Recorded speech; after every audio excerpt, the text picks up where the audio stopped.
is no earthly way of knowing which direction we are going.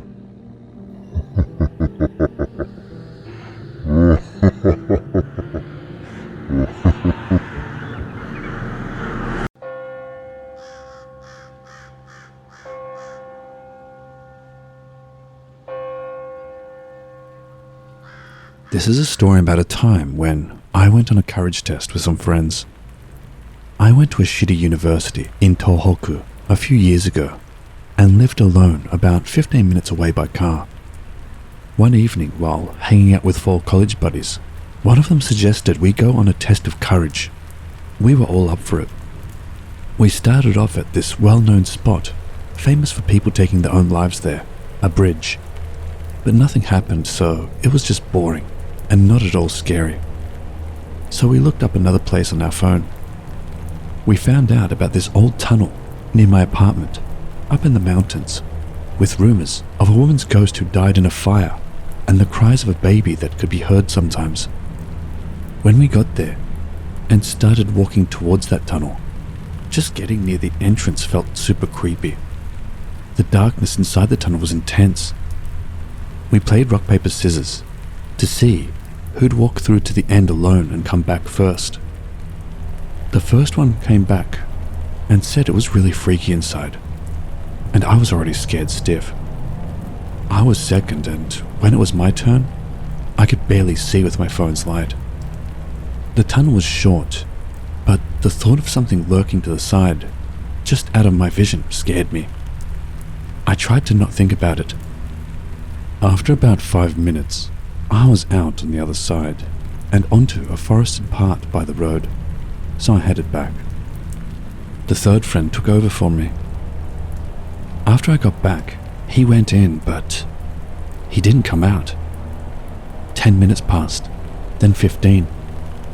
We started joking around about him, but by 30 minutes, we started to panic a bit, thinking he might be hurt or something worse. We all went back to the tunnel, calling his name. We found him halfway through the tunnel, huddled and shaking like anything I'd ever seen. This was the first time I'd seen anyone shaking like that from anything but the cold. The fear on his face sent a chill down our spines, so we quickly helped him out of there. We left and drove to a nearby convenience store. At the convenience store, with the light and normalcy returning color to his face, he finally shared why he was so terrified. He told us when he was close to the tunnel's end, he saw a figure shrouded in shadow.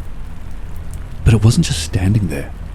It was moving unnaturally fast, darting from one side of the tunnel to the other, like it was coming for him. It stopped just short of the light from his phone and disappeared. But he felt a cold breath on his neck and heard a whisper that chilled him to the core, though he couldn't make out the words. We didn't know what to believe, but the sheer terror in his eyes was enough to convince us not to stick around. I haven't gone back to any haunted spots since that night.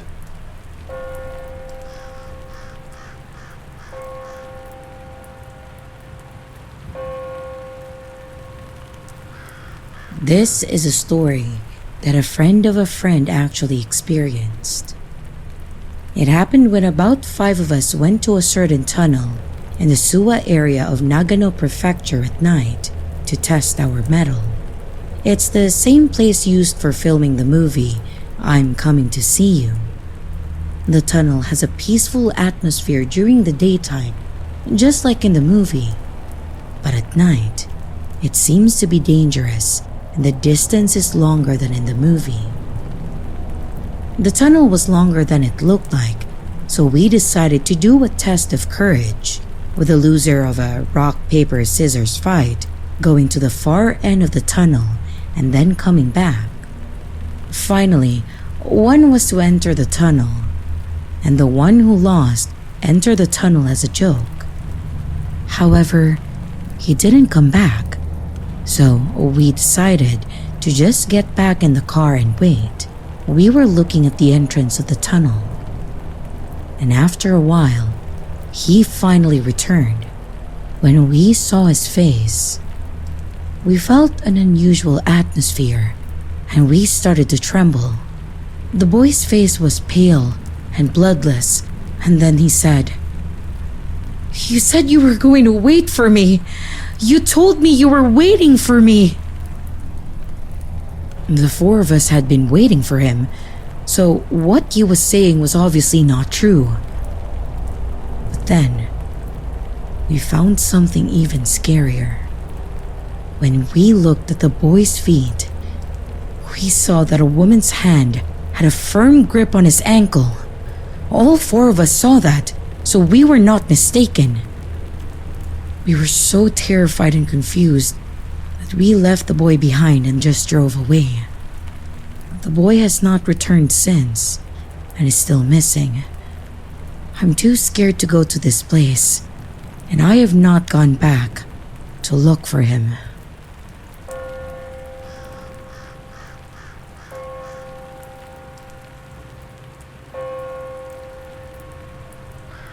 I think it's around Isehara in Kanagawa Prefecture. Have you ever heard of the Nanasawa Tunnel? I think the real name may be Yamakami Tunnel. About 2 years ago, when I was a sophomore in college, I was living in Atsugi City, Kanagawa. There were many haunted places, like abandoned hospitals and so on. There was not much to do, so I used to go there with my friends and have a good test of courage. I used to go to places where there were rumors of hauntings. The rumors I heard about Nanasawa Tunnel were, if you go there on a rainy night, you might see a woman in a white one-piece dress.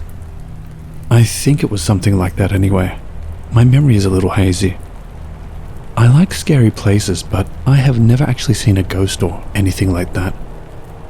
That was, until then. That day, my friend A, who had brought up the idea of going to Nanasawa Tunnel, B, C and I, who always hang out together, decided to go. I drove the car.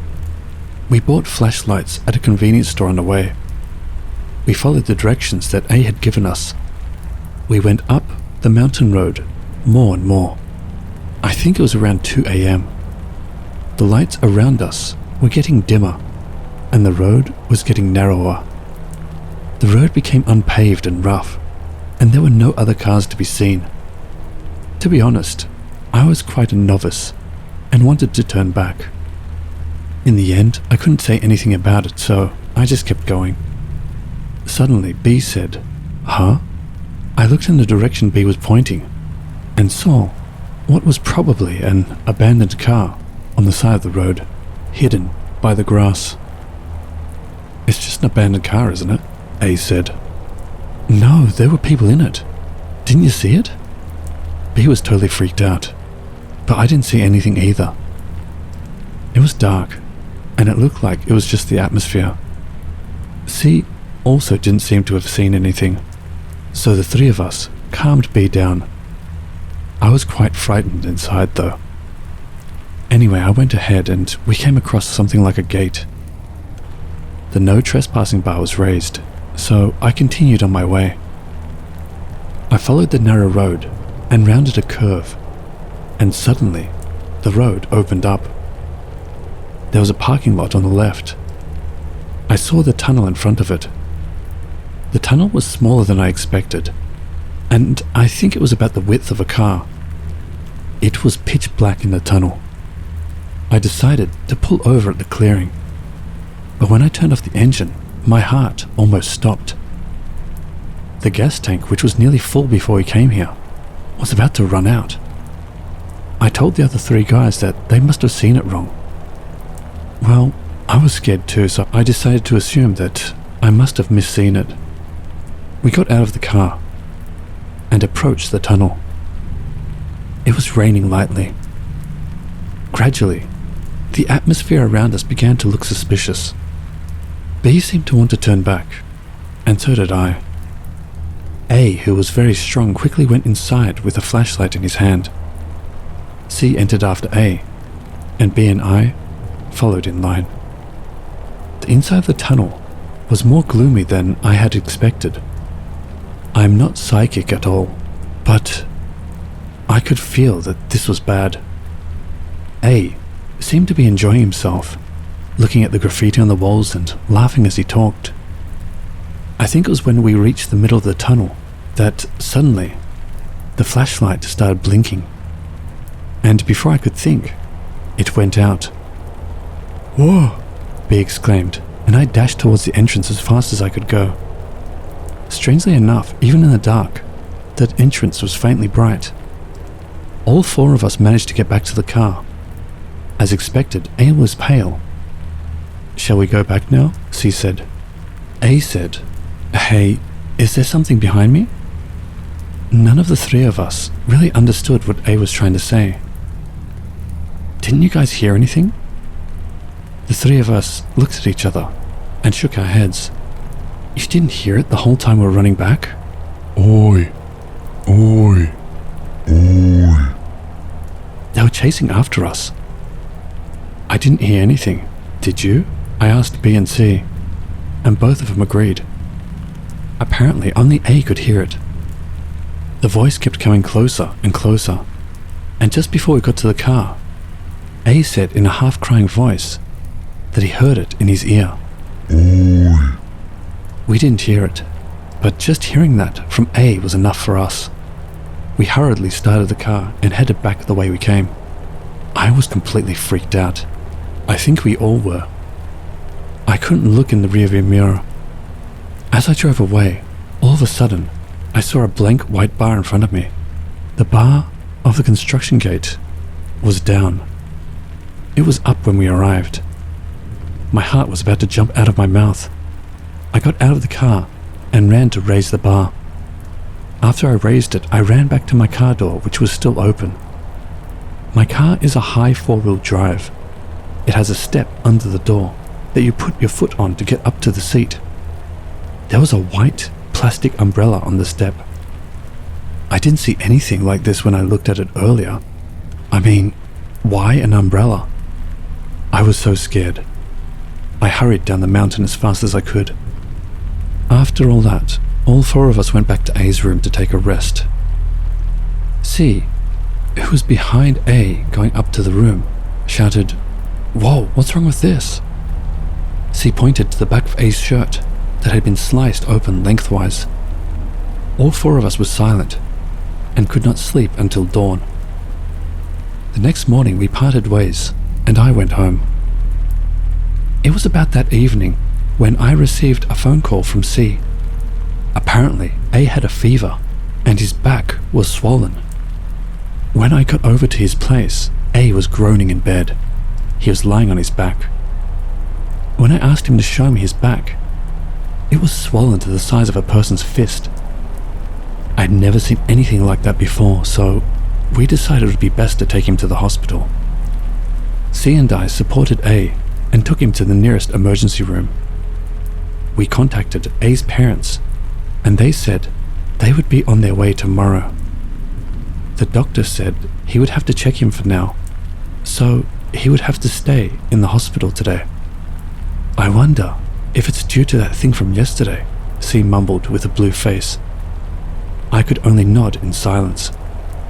From there, A was transferred to a university hospital and ended up being hospitalized for nearly 2 months.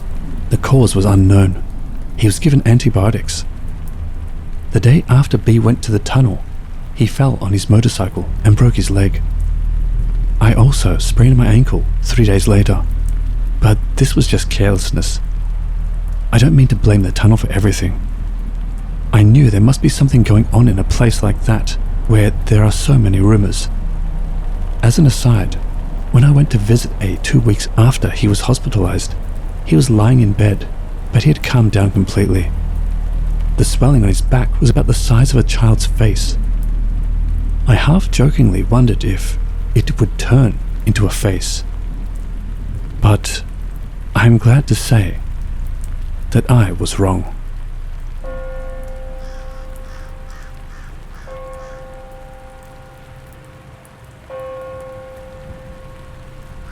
"5 years ago, I was transferred from Saitama to Atami due to a company change.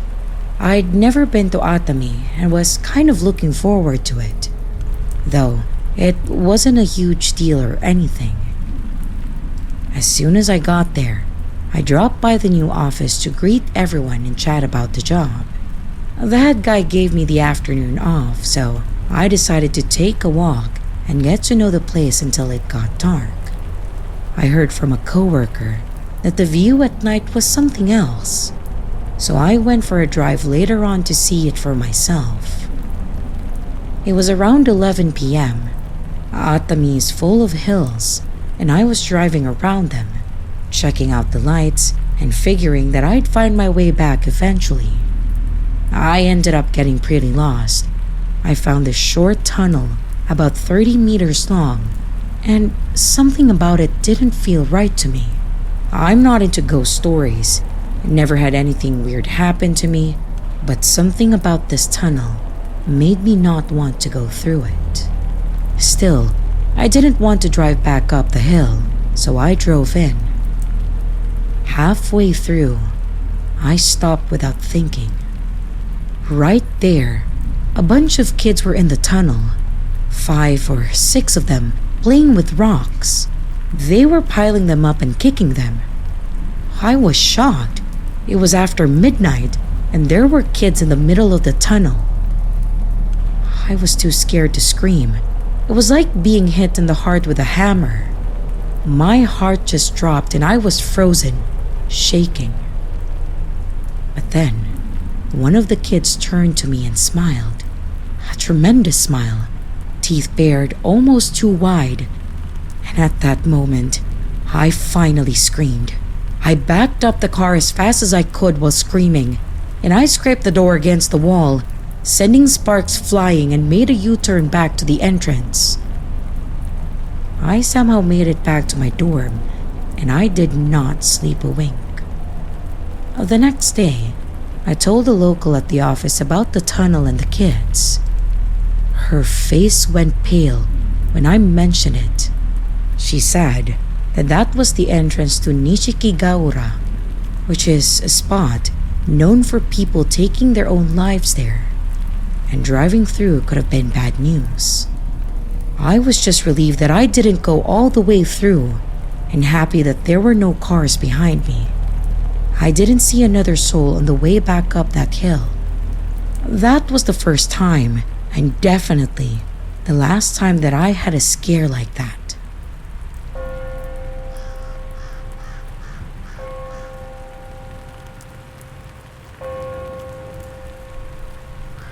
I'm going to write about an actual experience I had about 20 years ago that I still can't believe. This is because there's no one around me who is familiar with paranormal stuff at all, so I don't know how to interpret the actual event. When I was a college student, I was living a life that I didn't really care about. I had no goals or dreams. I didn't belong to any clubs or circles, and I just spent my time aimlessly and lazily. The only thing I did was to go for a drive with my friends K and S, who were just as aimless as I was. But we gradually got tired of that and started talking about exploring abandoned roads, if we were going to go for a drive anyway. We wanted to go as far as we could go by car, so we decided to drive on roads that were no longer in use due to the construction of a bigger road, or on narrow side roads that we did not know where they led, rather than on closed roads. We were bored and unmotivated, but this was a lot of fun, and we never got tired of it. Perhaps it was the unusual space presented by the abandoned road that suited our temperament. One day, Kay said to me, "I found a nice place.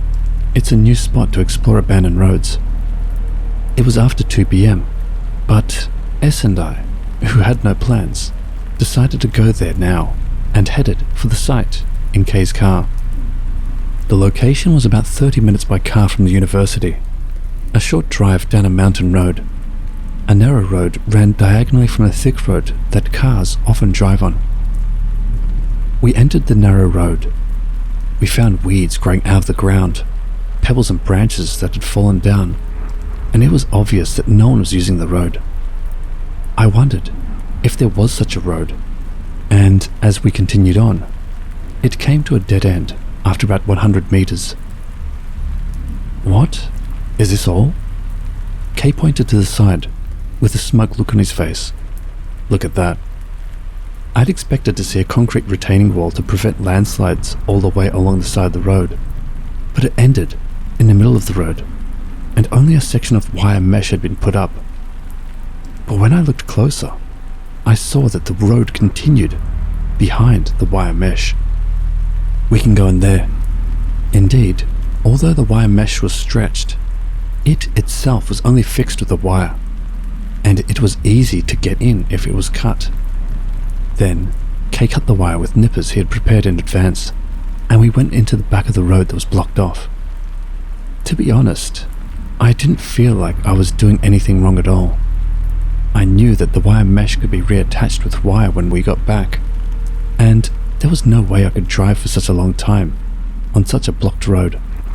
Even the road we had just taken was covered with weeds and pebbles.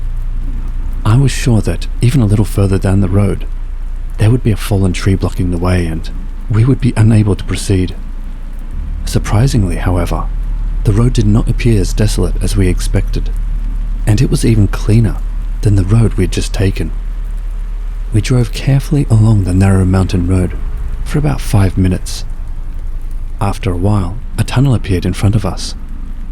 Rather than just a normal tunnel, it was like a brick aqueduct with a hollowed out archway that could be passed under.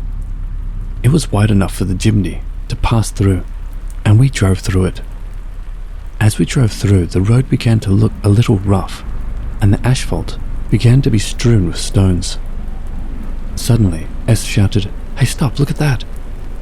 S was pointing behind the car, in the direction of the tunnel we had just passed through, when he saw a torii gate straddling the tunnel exit. The torii gate, like the one at a Shinto shrine, was standing close to the tunnel's entrance and exit. It was completely invisible from the other side, and I could only assume that when you go through the tunnel, you automatically pass through the torii gate as well. We felt somewhat queasy and hesitated whether to go back or not, but decided to go as far as we could go anyway. We went another 500 meters or so.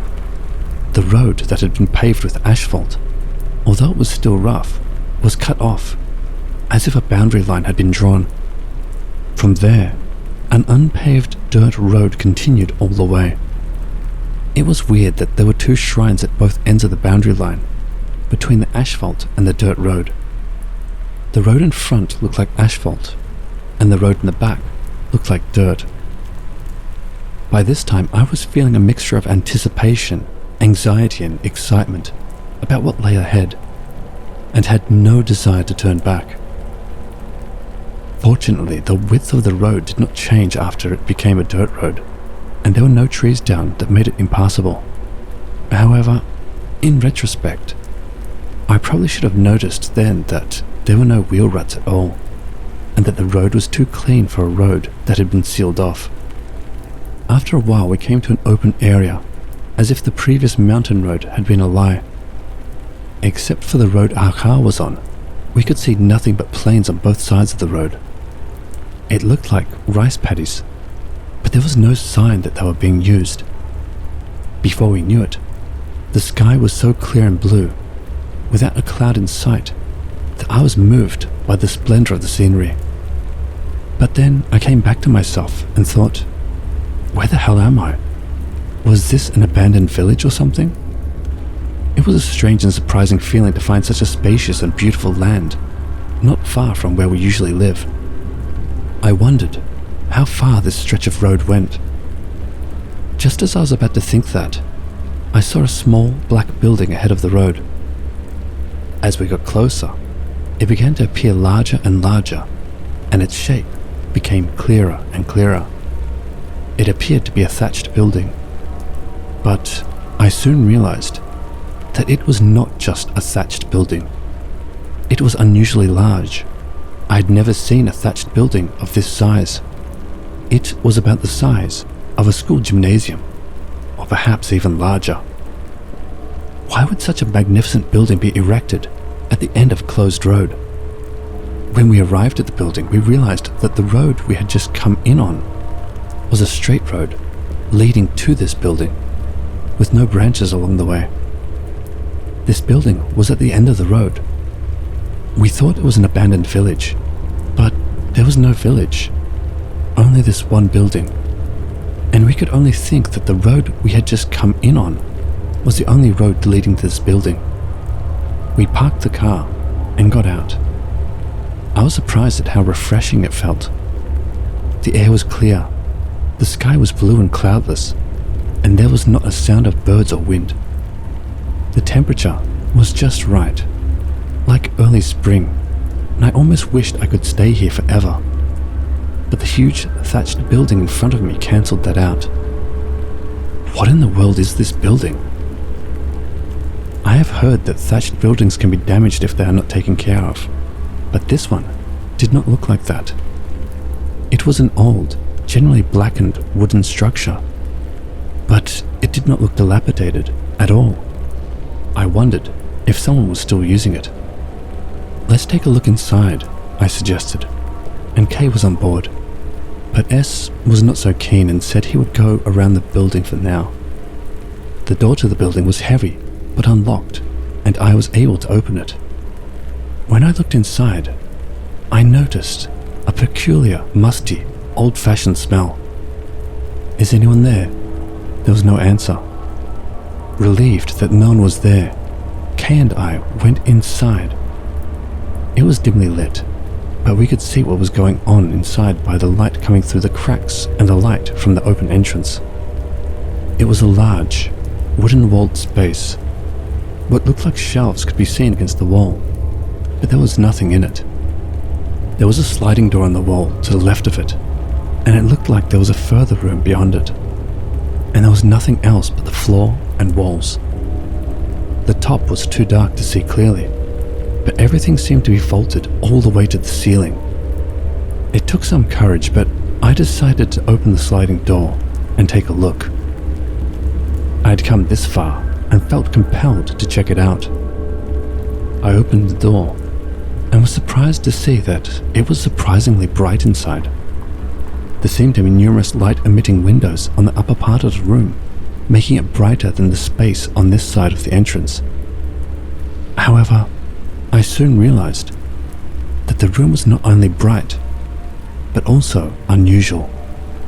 First of all, it was huge.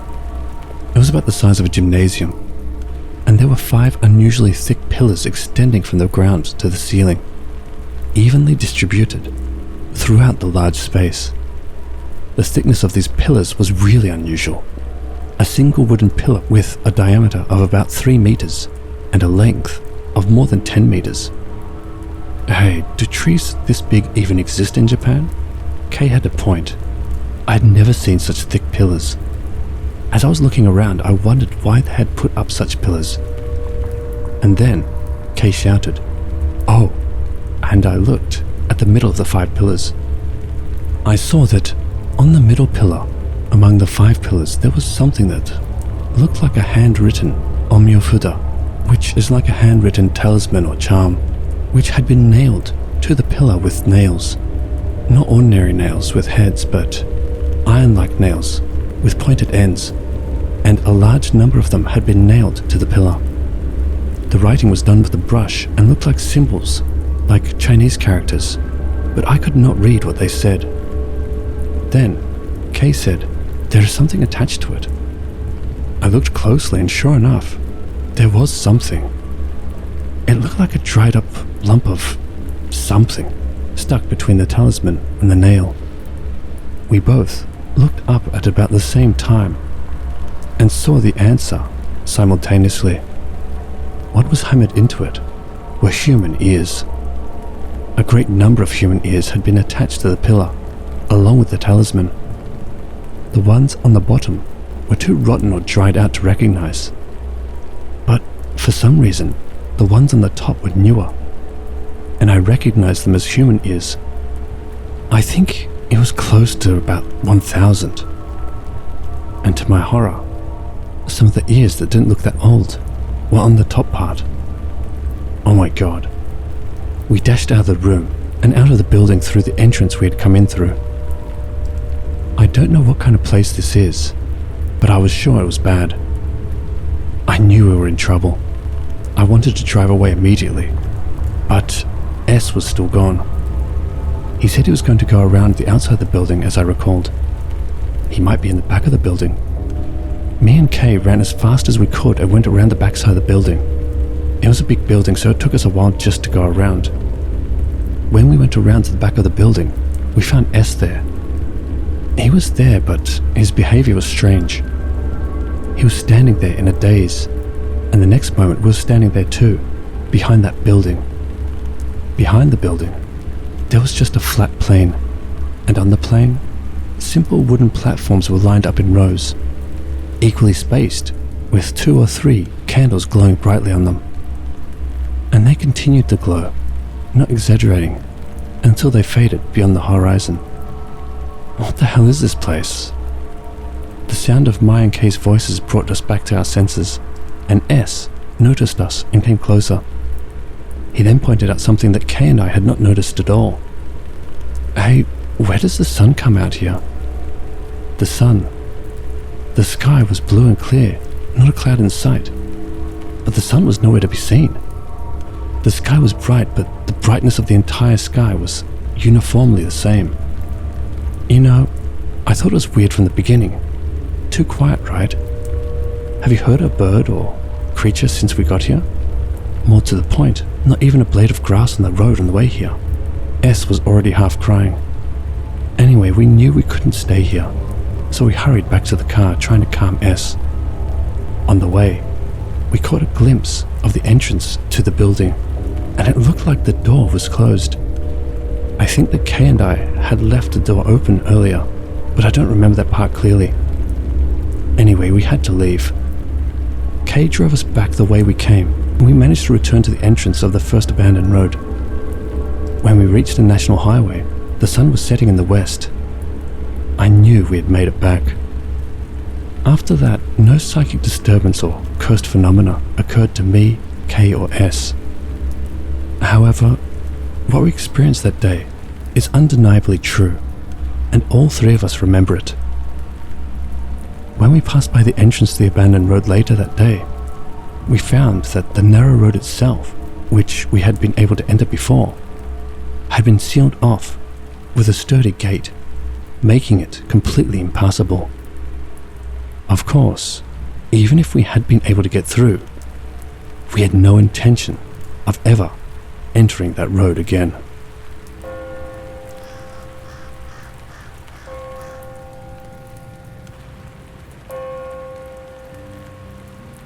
Hello watchers and listeners, thank you so much for watching.